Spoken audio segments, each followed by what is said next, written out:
8, 7, 6.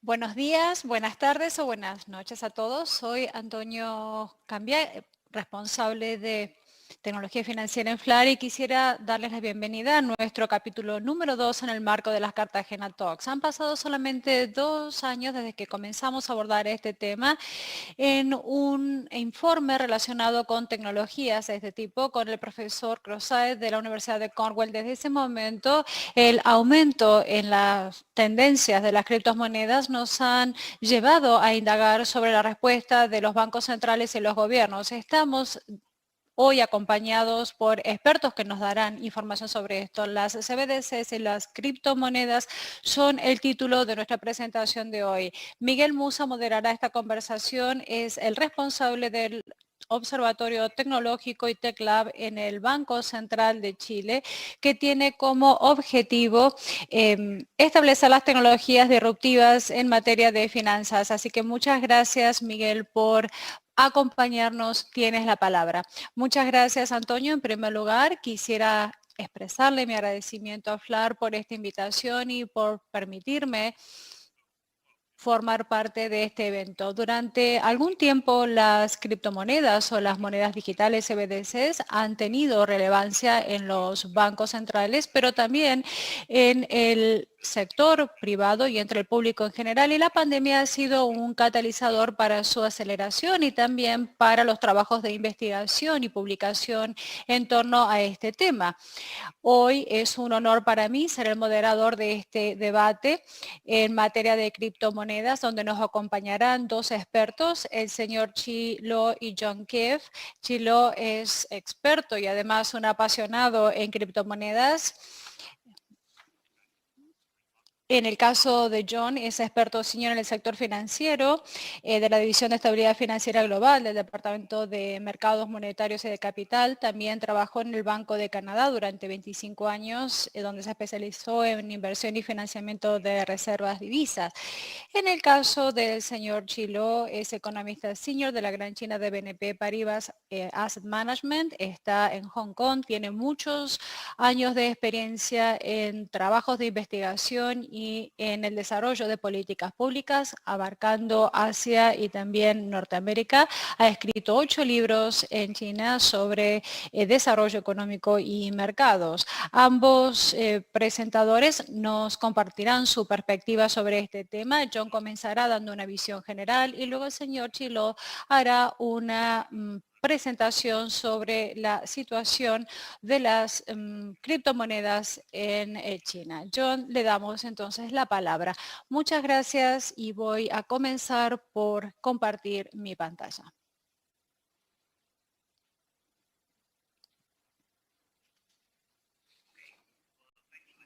Bueno, en primer lugar, muchas gracias por permitirme compartir con ustedes mi punto de vista sobre el papel creciente que tienen los bancos centrales en materia de monedas digitales. Me he jubilado hace apenas un mes y a veces hablo como si todavía fuera miembro del Fondo Monetario Internacional,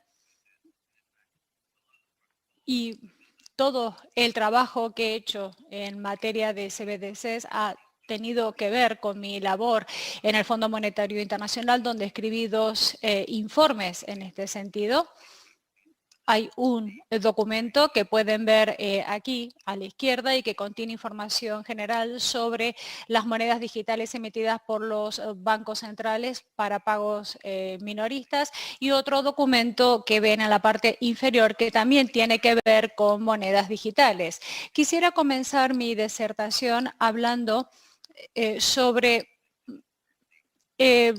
esta perspectiva del escenario de las CBDCs. Por un lado tenemos las CBDCs para pagos minoristas, también para pagos mayoristas, como vemos en el centro, que se utiliza para los sistemas de pago y que tiene un uso limitado. Y luego tenemos las llamadas CBDCs sintéticas. No me voy a referir a este tipo de monedas digitales porque para ello debería darles información general sobre las llamadas monedas estables y no tenemos tiempo para abordar también ese tema. En cuanto a definición, podemos decir que las CBDCs para pagos minoristas son una representación de la moneda soberana. En el caso de un dólar digital, debería ser una versión digital del dólar estadounidense. Esto es importante porque hay algunos países que están intentando ofrecer monedas digitales que no se basan en la moneda que ya se utiliza en el país, y eso es lo que consideraríamos una moneda emitida por los bancos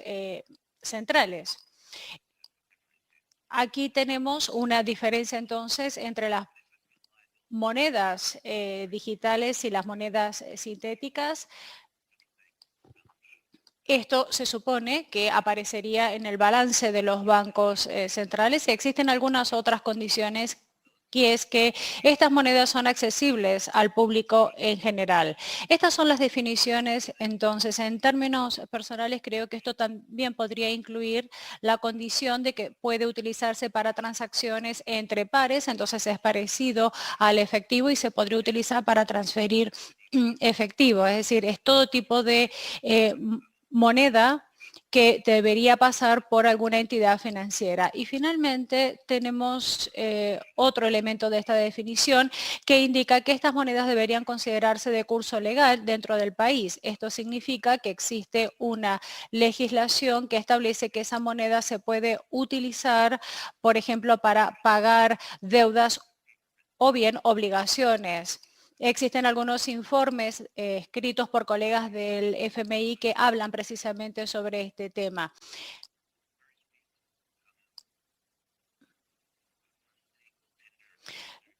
Llamamos entonces o decimos que el hecho de que una CBDC sea de curso legal es algo que algunos de mis colegas plantean como un reto. Aquí vemos información que tengo en mi página web personal y que muestra básicamente mi propio mapa de todos aquellos países o jurisdicciones que están contemplando o que ya han emitido monedas digitales desde sus bancos centrales. Cuando comencé a trabajar en esto en el año 2018, creo que había 10 países únicamente como parte de esta lista. Ahora hay muchos más, como pueden ver.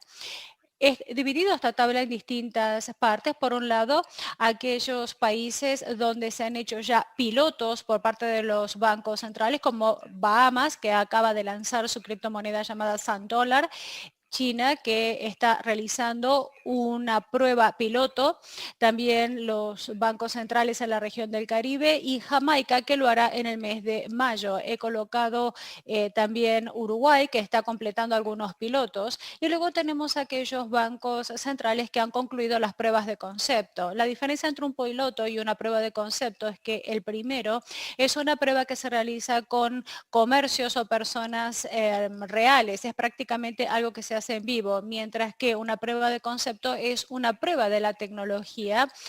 Por ejemplo, en el caso de Ucrania se ha realizado una prueba de concepto que ha involucrado a personal de los bancos centrales y han llamado también a algunas entidades por ejemplo, comercios para que participaran. Vemos otros que están en etapas avanzadas como Canadá, Estados Unidos y todos estos han elaborado algunos planes muy activos. Por ejemplo, también Rusia ha desarrollado sus pruebas de concepto. ¿Cómo he medido esto? Todos estos países están publicando numerosos informes, hay muchas notas de prensa al respecto emitidas por los propios bancos centrales sobre estos temas. Hay otros bancos centrales que están investigando aún estas alternativas y analizando la posibilidad de asociarse con firmas de consultoría para realizar esta tarea o para analizar si en realidad están interesados en emitir monedas digitales o no y cuáles serían las características de diseño de dichas monedas. En la parte inferior, o las primeras 4 partes, si van a mi página web, podrán hacer clic allí y podrán acceder a más información. Esta información la obtengo de distintas fuentes, así que estoy bastante seguro de que todos estos países siguen explorando esta posibilidad, pero aún no han omitido oficialmente una moneda digital. Todos estos bancos centrales en estos mercados, excepto Canadá y Estados Unidos, que ha resaltado, como pueden ver, existe bastante actividad en torno a América Latina en este sentido, así como también en la región del Caribe. Todos creen que América Latina está rezagada en este sentido, pero creo que hay algunos países muy activos en este sentido y que han trabajado ya bastante en el desarrollo de monedas digitales. Bueno, viajando por el mundo de las CBDCs, he armado esta tabla que habla cuáles son las motivaciones que tienen los bancos centrales para emitir CBDCs. En la mayoría de los casos de los bancos centrales con los que he hablado en América Latina y el Caribe, las motivaciones han sido las siguientes: la digitalización financiera y la inclusión. Por digitalización me refiero a que los bancos centrales están intentando impulsar el sector financiero para que pueda ofrecer productos digitales o más productos digitales, y existen sobre todo en aquellos países donde los bancos comerciales no satisfacen todas esas necesidades. Y en cuanto a la inclusión financiera, este es otro elemento importante, especialmente para los países que tienen población dispersa en todo el territorio y donde quizás no tengan acceso a cajeros automáticos o que se encuentran alejados de el acceso de los bancos. Entonces, la digitalización y la inclusión financiera son las motivaciones particularmente para esos países. Y también esto está relacionado con la posibilidad de gestionar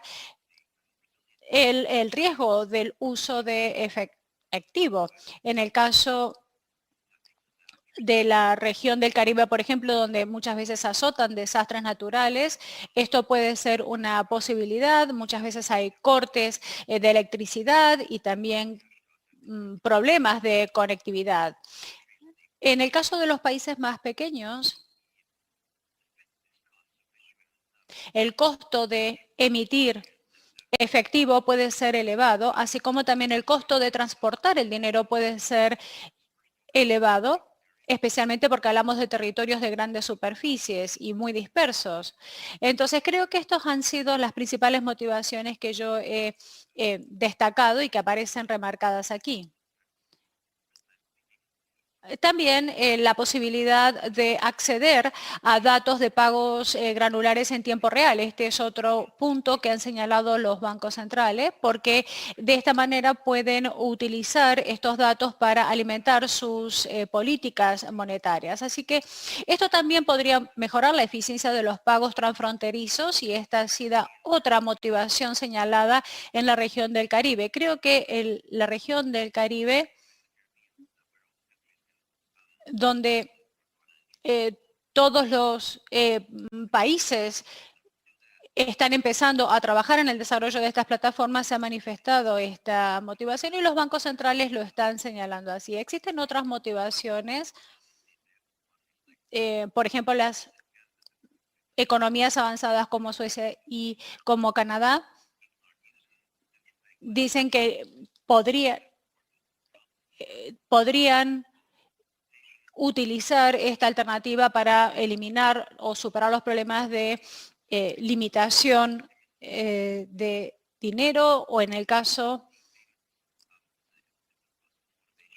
de Estados Unidos existen otras motivaciones y otras economías avanzadas donde las tasas de interés son cero o son negativas. Las CBDCs podrían ser una alternativa para devengar interés y podrían hacer que el costo del efectivo sea un poco más elevado. Pero bueno, nadie está hablando de esto de manera todavía muy serio, pero podemos decir que algunos se dicen que para tener un CBDC con un límite inferior a cero hay que eliminar el uso del efectivo al 100%, y esto no es algo que ningún banco central, al menos que yo conozca, tenga pensado hacer. Es decir, muchas personas siguen prefiriendo el efectivo. Siempre existe un estereotipo, al menos se dice que la gente mayor prefiere el efectivo, así que eso no corre riesgo. El efectivo siempre puede ser un elemento de respaldo. moneda última en términos de resiliencia siempre es el efectivo. Por lo tanto, la idea de eliminar el uso del efectivo me parece que es un sueño lejano y al menos creo que sería muy difícil reducir o eliminar completamente el uso de efectivo y que siempre existirá y los bancos centrales lo tendrán.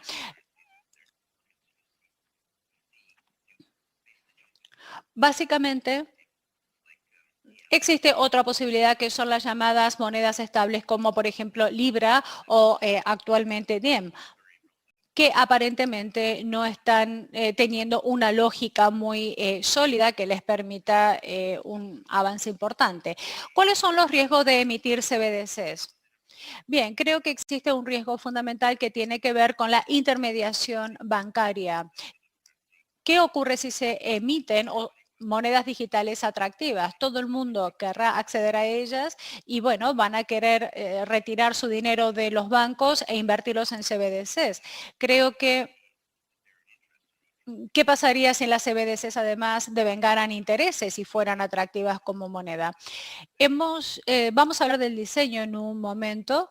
La mayoría de las personas analizan estos temas y piensan en cómo se podría diseñar todo esto para evitar la desintermediación de los bancos. CBDC ofrecería entonces una manera fácil de transformar el dinero en CBDCs, pero una vez más esto podría mitigarse con algún tipo de diseño que vamos a mencionar en un momento. También podría afectar la política monetaria, como podemos ver aquí. Si algo puede optimizar la transmisión de la política monetaria o si hablamos de la motivación de la inclusión financiera y si hay más personas que puedan acceder al dinero, entonces eso podría ser un acelerador. Y el último riesgo, y este es un riesgo donde los países con monedas reservas que emitan CBDCs podrían aumentar el reemplazo o el sustituto de aquellos países cuya economía está dolarizada. Así que este es un riesgo que no se puede manejar desde el punto de vista de América Latina, pero a nivel macro, a nivel del G20, me parece que es un tema candente. Y a medida que digitalicemos las monedas, no creamos problemas o peligros para aquellos países que no tienen monedas de reserva. En cuanto a las consideraciones de diseño, en primer lugar, ¿quién puede tener tenencias en estas monedas? Bueno, el público en general, cualquier persona puede tener CBDCs, pero ¿qué ocurre con los límites en cuanto a los volúmenes de transacciones y tenencias? Esta es una consideración en el diseño. Si decimos que vamos a transferir una X cantidad de dinero a CBDCs en un solo día o que podemos tener un determinado límite de tenencia, entonces estaríamos controlando el riesgo de desintermediación. La otra cuestión es si esto se podrá hacer offline o no y existen distintos diseños para ello, para hacer que sea posible acceder a este tipo de monedas, por ejemplo, ante un corte eléctrico o de la conexión de Internet. Existen formas de comprar CBDC, como por ejemplo el Banco de Inglaterra propone, que quizás no sea necesario negociar con efectivo para adquirir CBDCs, pero eso no sería en realidad algo natural. Sería simplemente cuestión de hacer una transferencia de una cuenta a CBDCs. Y luego tenemos el tema de la privacidad y la transparencia, otro aspecto importante. ¿Qué pasa con, por ejemplo, el interés de los bancos centrales y de las autoridades que tienen, por supuesto, la responsabilidad de garantizar la integridad y de evitar cualquier riesgo de lavado de dinero. Esto es bastante difícil de equilibrar, es decir, equilibrar todos estos intereses. He hablado también de que estas monedas podrían devengar intereses. Este sería otro aspecto que se podría incluir en el diseño de las CBDCs. Incluso la mayoría de los bancos centrales que llegan a esta instancia no excluyen la posibilidad de emitir monedas digitales que devenguen interés, aunque esto no sería algo que ocurriría de manera inmediata, sería algo que ocurriría en el futuro. Por lo tanto, si cambiaran las políticas no sería necesario rediseñar absolutamente todo. Por otro lado, la programabilidad de las CBDCs. Se habla de la posibilidad entonces de crear, por ejemplo, pagos fiscales en puntos de venta, la integración con dispositivos físicos o aplicaciones con Internet de las Cosas, entre otras características. Creo que existen múltiples riesgos.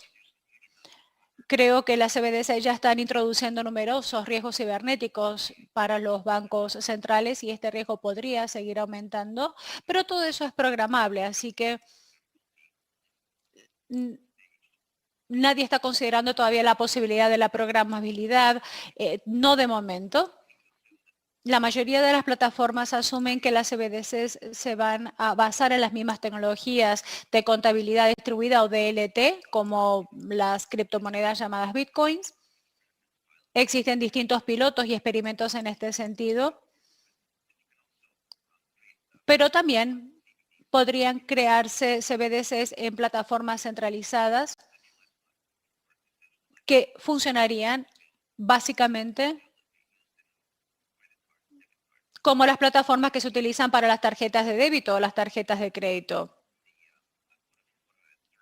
Según he observado, estos sistemas de tecnologías DLT son la opción favorita de los países con una población grande por su capacidad de escalabilidad.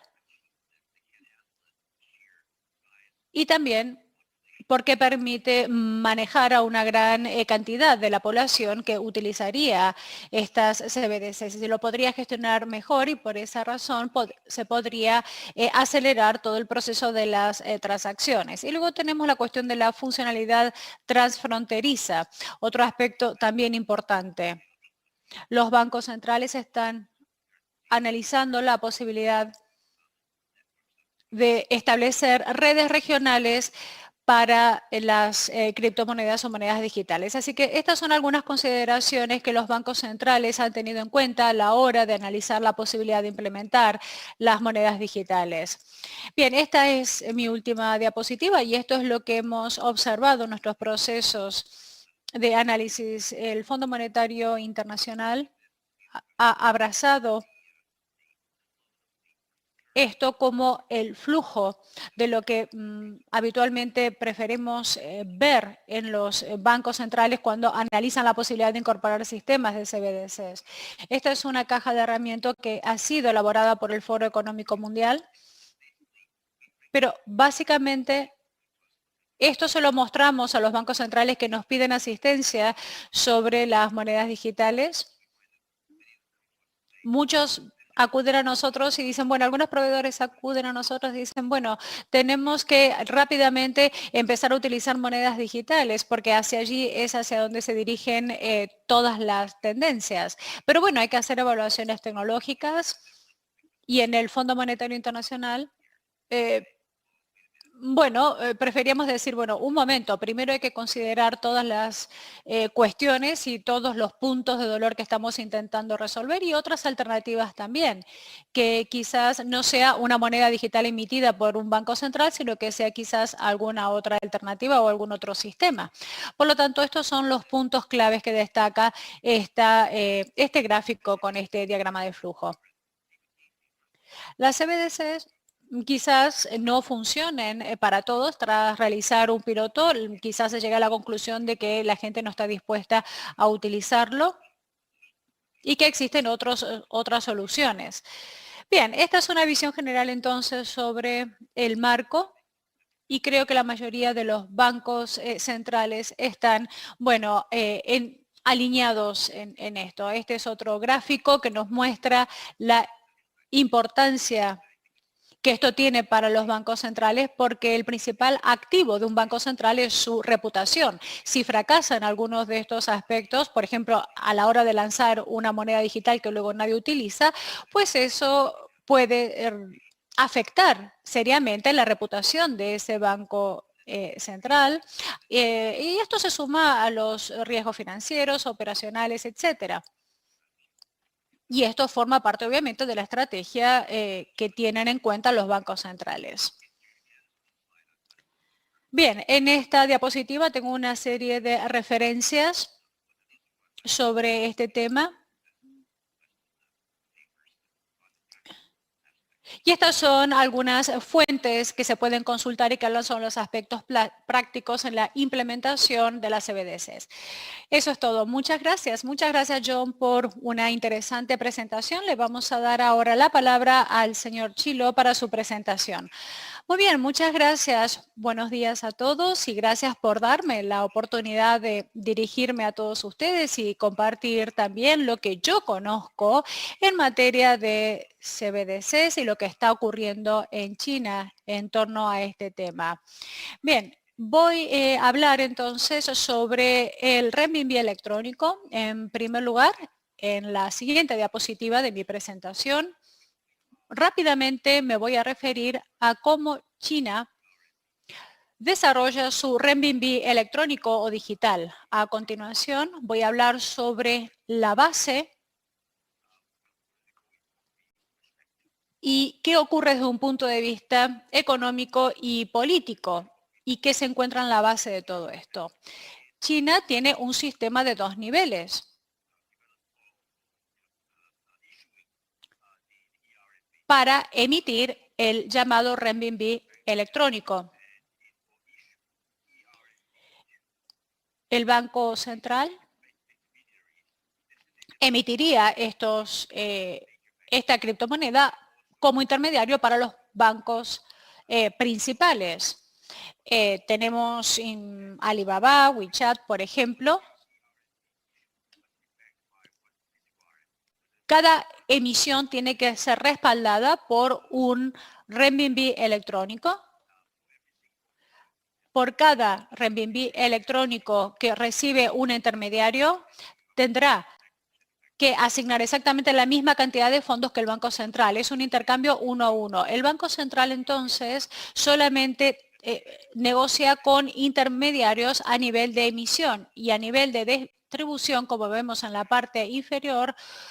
Los bancos y los intermediarios emiten renminbis digitales a los individuos o a las empresas, que serían los clientes. A los efectos de esta misma práctica, cuando estas empresas reciben los renminbis electrónicos, tienen que pagar al banco exactamente la misma cantidad de renminbi en efectivo. Así que en eso consiste la distribución. De esta manera, el Banco Popular de China no tiene que trabajar directamente con los particulares, sino que trabaja con esta plataforma de pagos. Con respecto a los intermediarios, cuando la gente o cuando las empresas reciben renminbi o realizan transacciones y utilizan el renminbi como forma de pago, esa es la configuración que tiene el sistema de 2 niveles que utiliza China. El Banco Central entonces no se tiene que ocupar mucho sobre la distribución o la gestión de la demanda a nivel minorista del renminbi.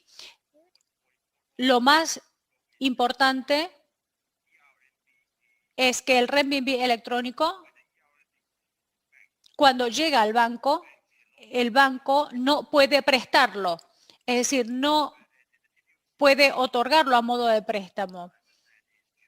El objetivo es digitalizar el 10%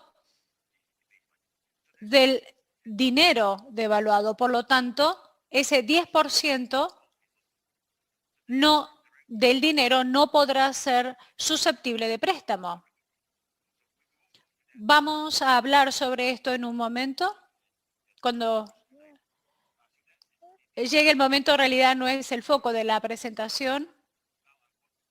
Ahora quisiera avanzar con la base o la estructura que ha organizado China a la hora de expandir la implementación del renminbi digital sin hacer una distribución per se, pero sí lo que ha estado haciendo en términos de herramientas. En la siguiente diapositiva vemos un resumen sobre cómo lo ha estado haciendo China últimamente, especialmente desde la pandemia del COVID-19. Existen dos cajas de herramientas que está utilizando China para establecer las simientes o la estructura de su moneda digital.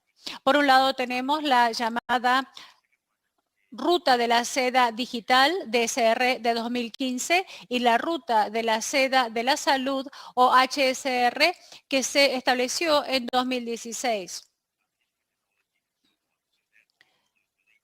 Todo esto está relacionado con las capacidades de desarrollo, con la computación en la nube, etcétera. Tiene que ver con las iniciativas de digitalización que ha llevado adelante China. Además, China ha estado ayudando a otros países a desarrollar ciudades inteligentes.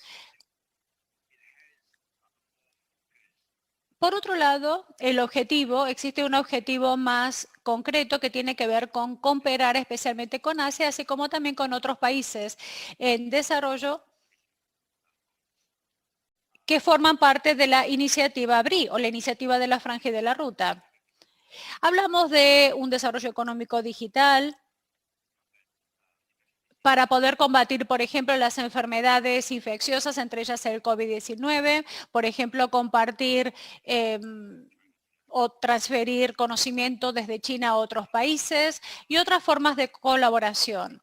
Si analizamos el diseño de estas dos herramientas, estamos hablando de la exportación de tecnología china a otros países, principalmente países en desarrollo, ayudándoles a crear sistemas también digitales. Esta expansión reciente, no es un fenómeno en realidad reciente, sino que a finales de los 90, China ya había comenzado a sentar las bases para que los países hicieran esto a través de inversiones en el sector digital. Desde el año 2017, la cantidad total de inversiones digitales por parte de China en los países en desarrollo ascendió o superó a todos los fondos aportados por el G7, así como también el Fondo Monetario Internacional y otros países para el desarrollo de las tecnologías digitales. Así que China siempre estuvo a la vanguardia en cuanto a este tipo de esfuerzos o este tipo de inversiones en países en desarrollo. Así que desde un punto de vista digital, desde el punto de vista del renminbi digital, esta es una manera de expandir esa estructura que se puede seguir apalancando, lanzando, por ejemplo, otras monedas digitales en esos países donde se realizan las inversiones. Desde un punto de vista económico y político, en la siguiente diapositiva, vemos qué ocurre con la digitalización dentro del marco de la iniciativa BRI. Y también el lanzamiento de una CBDC o de un renminbi digital en China. Desde mi punto de vista, todo comenzó como una estrategia defensiva con el objetivo de reducir la exposición de China a la moneda de Estados Unidos, como es el caso de otros países. Pero una moneda digital no es una bala de plata para resolver todos los problemas de China. China tendrá que esforzarse y realizar algunas reformas. El punto que quiero hacer aquí es que China considera que la exposición al dólar de Estados Unidos es un riesgo, pero no tan grande como la posibilidad de que Estados Unidos le corte el acceso al dólar a los bancos chinos. Creo que desde este punto de vista China no quiere asumir ese riesgo y por esa razón está intentando defenderse o protegerse de alguna manera. El renminbi electrónico entonces podría ser una de las formas y una de las razones económicas que tiene China para reducir la exposición de China al dólar estadounidense es precisamente la implementación del renminbi electrónico. Pero por otro lado tenemos la estrategia ofensiva de la digitalización del sistema chino, porque China ha estado iniciando numerosas relaciones de cooperación, ha estado haciendo trabajos de investigación y ha estado realizando proyectos de emisión de monedas digitales en bancos centrales. Recuerdo, por ejemplo, uno en el mes de diciembre, el lanzamiento del proyecto llamado MCBDC Bridge. Este proyecto fue puesto en marcha por el Banco Popular de China junto con Tailandia, Estados Unidos y también otros países. Así que también el proyecto de la ruta de la seda digital son un ejemplo de la expansión de la tecnología de China hacia los países receptores. Y existe además otro factor que prevalecerá en el lanzamiento del renminbi electrónico cuando China esté listo, que es el flujo de los turistas chinos en el mundo. Hay muchos países que tienen sistemas que aceptan pagos de Alipay, de WeChat.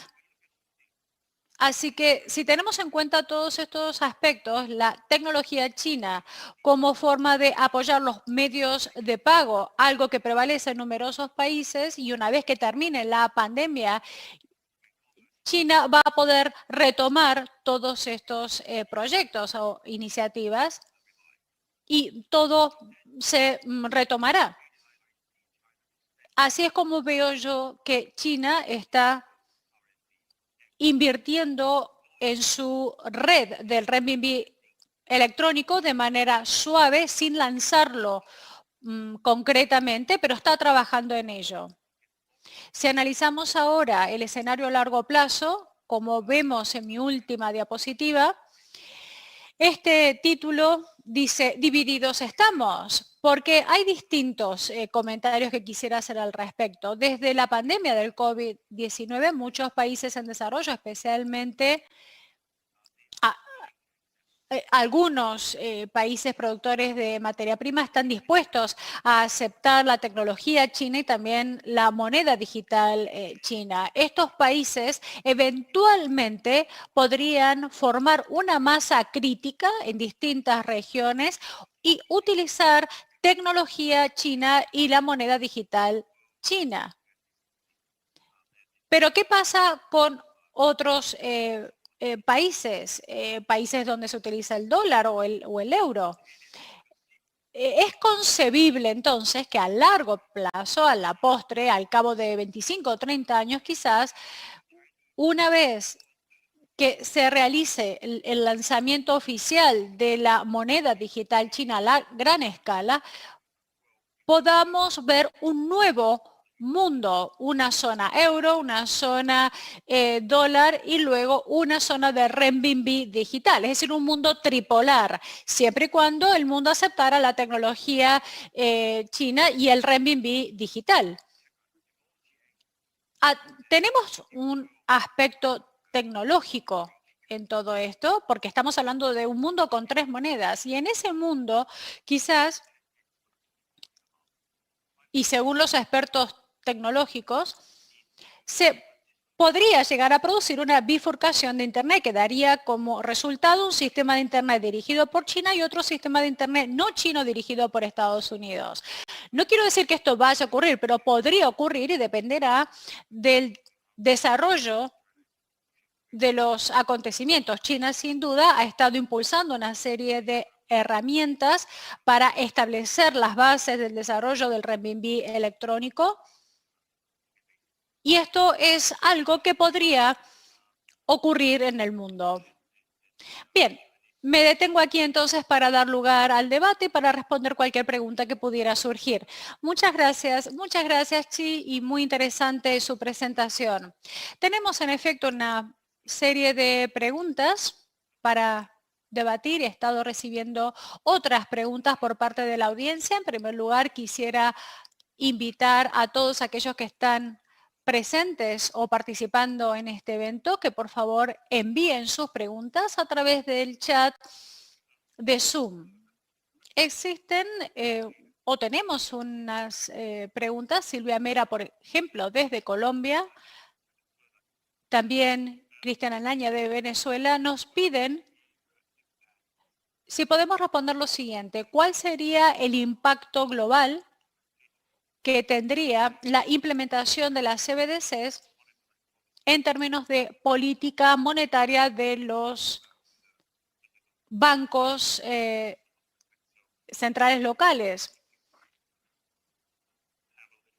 Sería quizás interesante hablar sobre este tema. No sé, John o Chi, quién quisiera comenzar respondiendo a esta pregunta. Dado que fui quien presentó este tema en la presentación, puedo intentar responder la pregunta. Tenemos dos cuestiones aquí que nos ocupan. Por un lado, el dólar como moneda de reserva o el euro.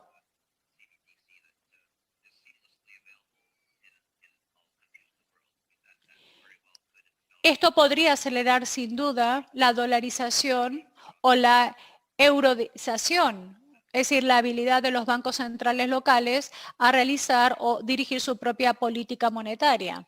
Creo que esto es difícil ya en los países que están dolarizados, pero esto podría acelerar el proceso. Es la razón por la cual con el G20, con el Financial Stability Board,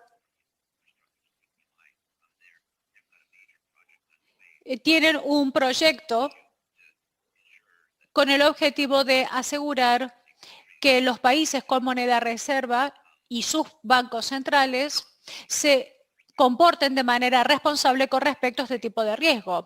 La contracara de la moneda es la moneda de Facebook, Libra o Diem, ese es su nombre actual. Inicialmente el objetivo de esa moneda era lanzar una moneda digital que terminaría siendo una canasta de monedas.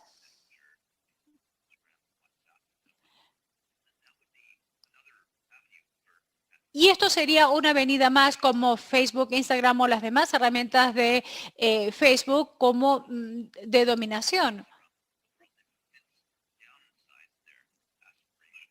Existen aspiraciones para ofrecer estas monedas o estas canastas de monedas individuales, mitigando el mismo riesgo. Así que en lugar de tener una canasta de moneda, ahora tenemos un dólar, o tenemos euro. Y esa es la razón por la cual los bancos centrales están intentando ofrecer CBDCs precisamente para contrarrestar estas ofertas. Esto significaría que la gente no tendría que utilizar ya esas monedas locales, pero esto surge o nos lleva a la pregunta si esto efectivamente va a ocurrir o no. Que las monedas locales o el dólar es más sencillo de utilizar. Por lo tanto, esta es la lógica que existe especialmente en los países de mercados pequeños. Las CBDC podría tener dos roles. Por un lado, en el caso de los países de moneda de reserva, podría ser óptimo para mercados pequeños, y en el caso de los mercados más pequeños podrían utilizar las CBDC para poder impulsar la dolarización de las CBDCs o el reemplazo de las monedas. Sí, quisieras añadir algo. Yo tengo una opinión diferente o una perspectiva distinta con respecto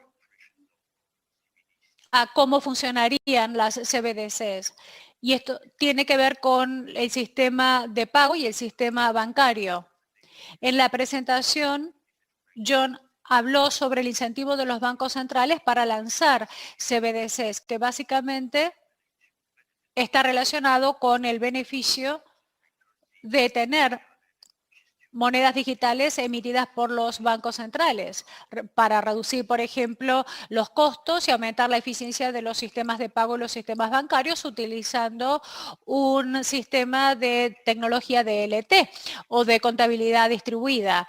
Si ahora vamos un paso más allá, un sistema basado en CBDC para pagos internacionales podría ayudar a estandarizar este sistema de pago entre distintas instituciones, usos horarios o países. Asumamos que los países podrían o llegaran a dirimir las cuestiones regulatorias. Esto crearía una red global única con un sistema uniforme generalmente aceptado para la liquidación de pagos, para permitir, por ejemplo, la liquidación de pagos de manera inmediata a las 24 horas del día. Si pienso desde el punto de vista de un sistema bancario, estos beneficios podrían eliminar el modelo actual de bancos corresponsales, que es el que se utiliza para la liquidación de transacciones. Yo lo sufro cuando necesito dinero, tengo que pagar comisiones, es un dolor de cabeza. Si las CBDC efectivamente se llegan a implementar como sistema de pago, el modelo de pagos corresponsales seguramente quedará en el pasado. En el caso de los países más pequeños o los países que están desarrollando CBDCs o que están experimentando, los países que están ya un poco más avanzados quizás puedan empezar a presionar a otros bancos centrales para poder avanzar en esta tendencia. Muchas gracias, Chi y John, por sus puntos de vista. Tenemos algunas preguntas más. Joaquín Bernal, del Banco de la República de Colombia, y Julio Cambini, del Banco Central de Perú. Nos preguntan sobre lo mismo. ¿Cuáles son las alternativas que existen a las monedas digitales? Algunos países han desarrollado otras soluciones de pago.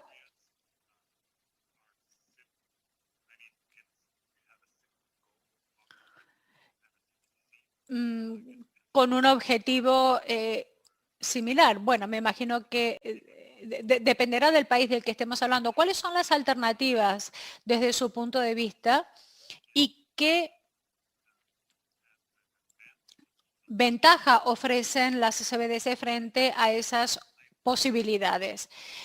Bien, al comienzo de mi presentación hablé sobre las CBDC sintéticas y no hablé sobre eso en detalle. Creo que esta pregunta tiene que ver precisamente con eso. Vamos a comenzar por la definición de una moneda estable. Este es un activo, básicamente. Es como una moneda que se distribuye utilizando una plataforma DLT, pero en lugar de flotar, sabemos que Bitcoin es muy volátil, así como también otras monedas. Estas monedas estables son criptoactivos que se vinculan a una determinada moneda digital. Por cada dólar, por ejemplo, de una moneda estable, esto es respaldada por un activo en dólares estadounidenses o por depósitos respaldados por los bancos comerciales de Estados Unidos. Así que en eso consiste una moneda estable. En cuanto a las monedas CBDC sintéticas, básicamente existen emisores privados que pueden ofrecer estas monedas estables, pero en lugar de utilizar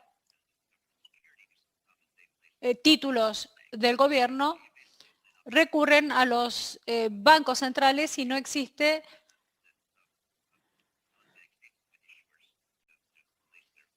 la posibilidad de que estos emisores de monedas estables coloquen sus depósitos con bancos centrales. En eso consiste entonces una CBDC sintética. De alguna manera están respaldadas por las reservas de los bancos centrales, pero son ofrecidas por agentes del sector privado. Una CBDC ya existe de una manera en Alipay, por ejemplo, o en WeChat Pay. Estos sistemas tienen que pasar actualmente por el Banco Popular de China, esto es obligatorio, y de alguna manera son una forma de CBDC sintética. Este es un modelo en el que ha puesto bastante énfasis el Fondo Monetario Internacional. Hemos hablado sobre el diseño cuando pensamos en CBDC. Los titulares generalmente tienen cuentas en los bancos centrales, pero en el caso que estamos viendo, estamos hablando de una interacción con los sistemas de pago de los bancos privados. Por lo tanto, este concepto va un paso más allá y rompe la relación entre el intermediario y el banco central.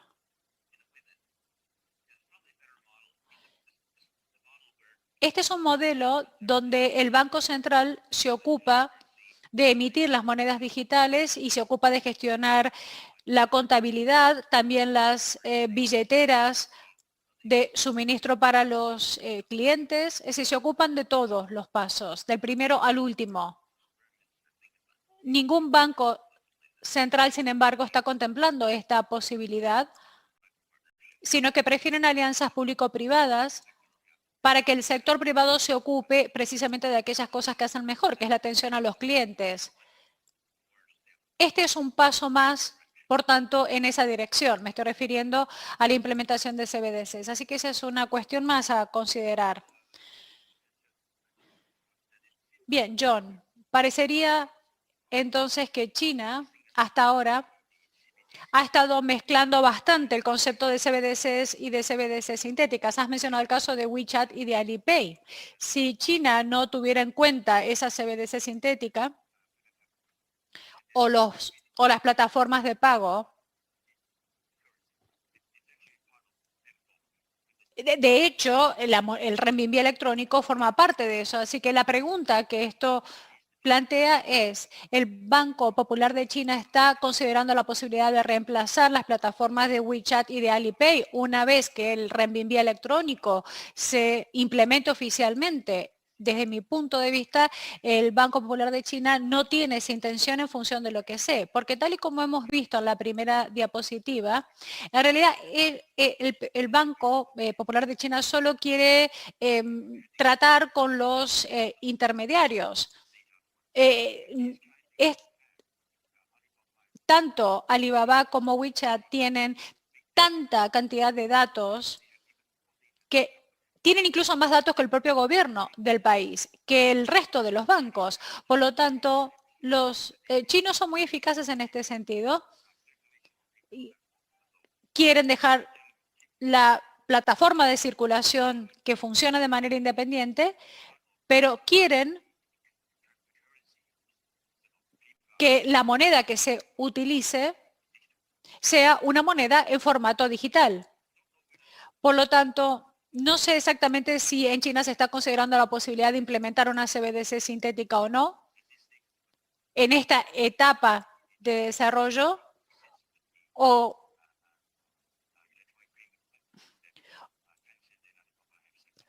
si van a trabajar con un sistema de plataformas de pagos como WeChat y Alipay como se estableció hace 25 años.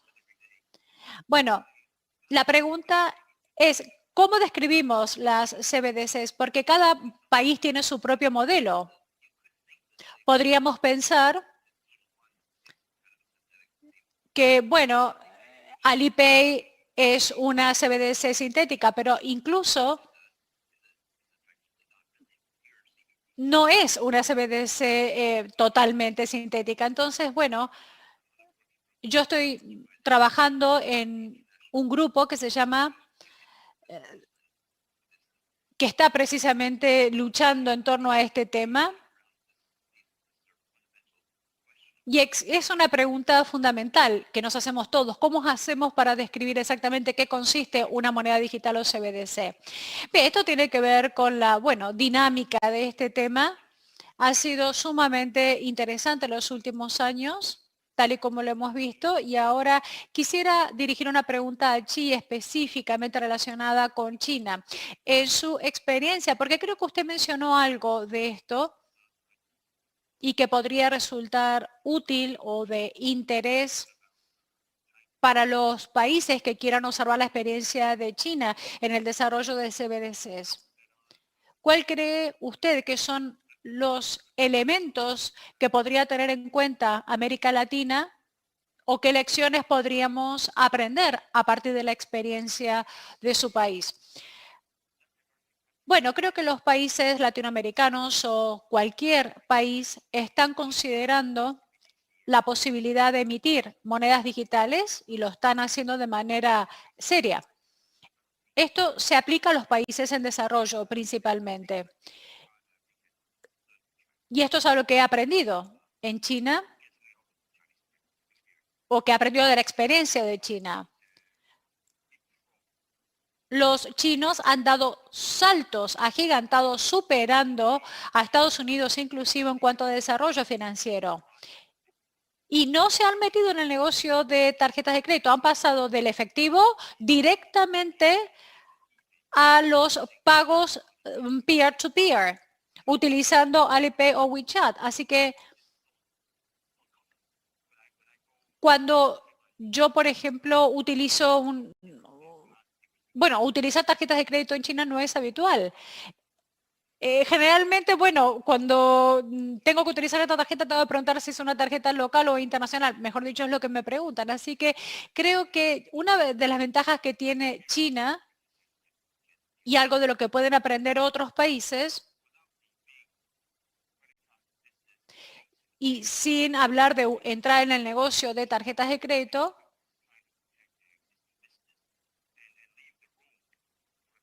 no, podríamos desarrollar un sistema de plataformas de pago que estuviera relacionado con esta forma de monedas digitales. Así que creo que esto es algo que otros países podrían aprender de China como consecuencia, de la experiencia que tenemos en China de eliminar la parte del intermediario entre la plataforma de pago y el banco, es decir, eliminar la tarjeta de crédito concretamente.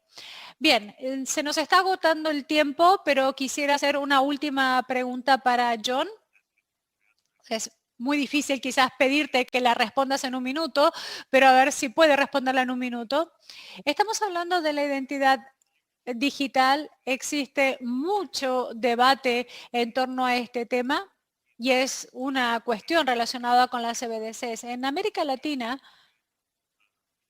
todavía estamos muy retrasados en términos de desarrollo de identidad digital. En cuanto a desarrollo de este tipo de infraestructura, ¿cuál cree que sería el mejor enfoque para hacer un onboarding digital?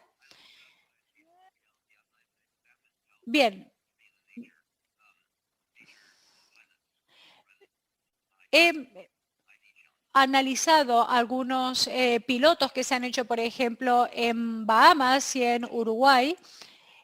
Allí no existen sistemas de identificación digital universal, así que cuando se utiliza la herramienta o la aplicación para negociar con estas CBDCs, existen distintos modos de identificación, algunos diseñados para el uso en smartphones. En otros casos hay que tener una tarjeta SIM. En el caso del piloto en Uruguay, la identificación se hacía a través de una tarjeta SIM y también introduciendo el número fiscal. También se puede hacer escaneando el pasaporte o cualquier otro tipo de documentación, como por ejemplo el carnet de conducir. Creo que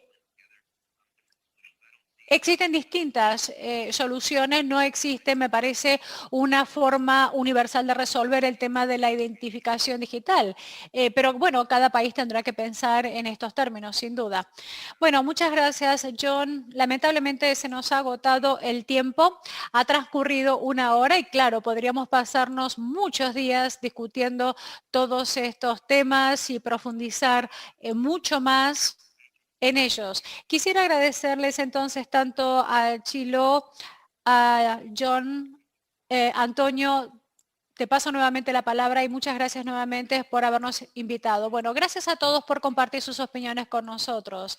En nombre de FLAR quisiera expresar mi agradecimiento a Miguel, a Chi y a John, así como también al Banco Central de Chile, también a BNP Asset Management y a todos aquellos que han hecho posible este evento. Hemos aprendido mucho de todos ustedes hoy y sin duda esto será una revolución en el mundo del dinero. Para nuestra audiencia volveremos en junio con otro tema importante para la comunidad de los bancos centrales en la región y hasta entonces esperamos que se mantengan todos sanos y salvos. Muchas gracias.